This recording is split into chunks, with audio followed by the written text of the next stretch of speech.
या तुम मुझे इस तरह छोड़कर चले जाओगे अरुण। तुम्हारे दिल में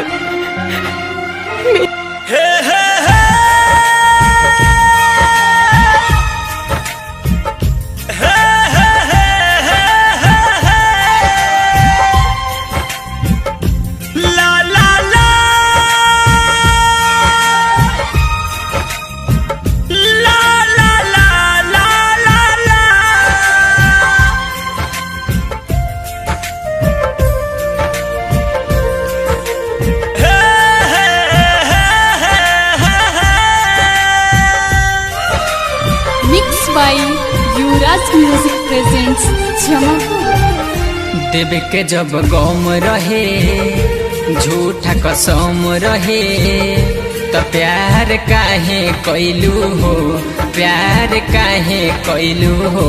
देवे के जब गम रहे झूठा कसम रहे तो प्यार काहे कैलू हो, प्यार काहे कैलू हो। कुछ ना जानत रहनी तू ही सिखवलू हो। देवे के जब गम रहे झूठा कसम रहे तो प्यार काहे कैलू हो, प्यार काहे कैलू हो। अपनी शक्ल दिखाने से मना किया था ना, तो क्यों आया यहाँ पर? मुझे जरूरत है तुम्हारी। क्यों जरूरत है? नहीं जी सकता तुम्हारे बिना, मेरे साथ चलो, तुम्हें आना होगा। बहुत देर कर दी तुमने, मेरी जिंदगी पूरी तरह बदल चुकी है। उस आदमी को देख रहे हो, मेरी उससे शादी होने वाली है। 4 दिन बाद मेरी शादी है। संदीप राजनिकी तमकुहीराज कुशीनगर।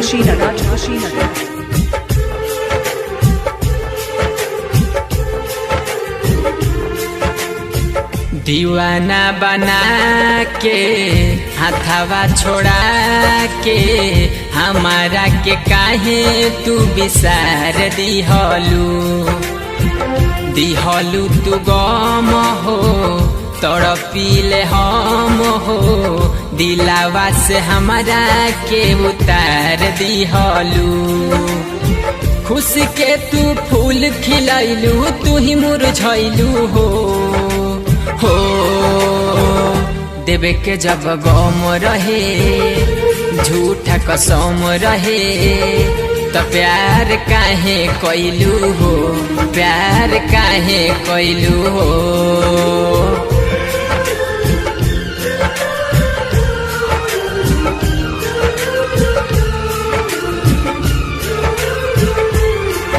मिक्स बाई युवराज म्यूजिक संदीप राजनिकी गाजीपुर हारी ओम नगर।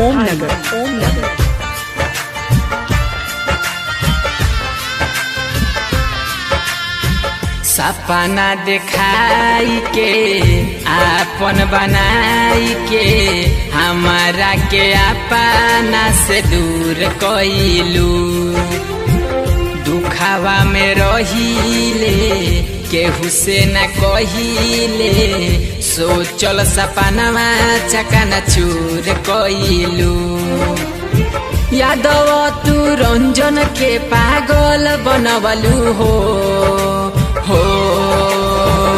देवे के जब गम रहे झूठा कसम रहे तो प्यार काहे कैलू हो, प्यार काहे कैलू हो। देवे के जब गम रहे झूठा कसम रहे तो प्यार काहे कैलू हो, प्यार काहे कैलू हो।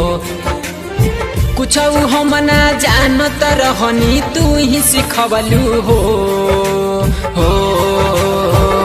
देवे के जब गम रहे झूठा कसम रहे तो प्यार काहे कैलू हो, प्यार काहे कैलू हो। देवे के जब गम रहे झूठा कसम रहे तो प्यार काहे कैलू हो, प्यार काहे कैलू हो। देवे के जब गम रहे झूठा कसम रहे तो प्यार काहे कैलू मोबाइल नंबर 95 010 51 335।